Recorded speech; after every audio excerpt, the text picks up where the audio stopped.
د ننګرهار امنیه قومندانۍ اړوند د پولیسو شل بستریز روغتون کې د یو شمېر رغنیزو چارو د ترسروي ترڅنګ په عصري طبي وسایلو سمبال شوی. د ننګرهار امنیه قومندانۍ د روغتیايي چارو مدیر سمونوال ډاکټر شیر احمد شیرزی وایي د پخوا پرتله روغتون تر ډیره معیاري شوی چې په خبره یې اوس روغتون په اړینو طبي وسایلو سمبال شوی او ناروغانو ته معیاري روغتیايي خدمات وړاندې کیږي. د روغتون چې په کوم شکل تاسو اوس ګورئ په دغه بڼه نه و.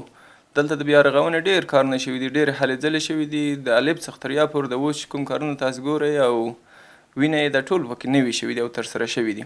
لله الحمد هر قسم معاینات په لبارټرۍ کې زموږ کېږي او الټراساونډ کوو. الټراساونډ مو ښه په معیار برابر ډاکټران ورته ورزول شول او هغه یې ورته کوي. اکسرې شعبه هم فعاله شول. اکسرې ښه سټنډرډه ډیجیټل اکسرې ماشین لرو او هغه هم ناروغانو ته ترسره کوي.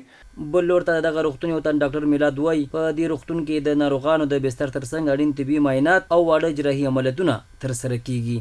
او کوم مریضان چې دلته راځي ان شاء الله موږ مریضان تر ټوله دلته تداوي کوو او بستر یو کوم مریضان چې ډېر وخیم حالت کې او دلته تداوي ورنه هغه بیا خو دغه ته استو بستر ته مرکز ته دلته چې دی موږ صغیره جراحي چې دی کوم هغه ټوله ترسره کوو. کچېرې هغه غټ عملیاتونه چې هغه بیا بستر ته استو. بل لور ته یو تن ناروغ شفیع الله چې د روغتون ته د درملنې په موخه راغلی د روغتون له خدماتو خوښي څرګندوي او وایي چې دلته ورته مناسبه درملنه او پاملرنه برابره شوې ده. او موږ چې کله مریضان شو نو دغه د پولیسو شل بستریز روغتون ته موږ مراجعه کوو او ډاکټران موږ ډېر راځي، ډېر خوشحاله دي. په وخت سره موږ سره د ښې تداوي ترڅنګ موږ سره ښه انساني برخورد هم کړی دی. عتیق الله چې په دغه روغتون کې بستر دی وایي د پخوا پرتله یې وضعیت ښه شوی چې په خبره درملنه یې په وخت کیږي.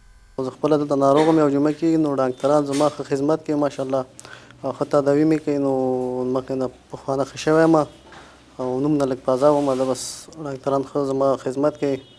د ننګرهار امنیه قومندانۍ اړوند د پولیسو شل بستریز روغتون د مسؤلینو په وینا روغتون کې له نوي طبي اسانتیاوو سره د ناروغانو درملنه اسانه او اغېزمنه شوې ده.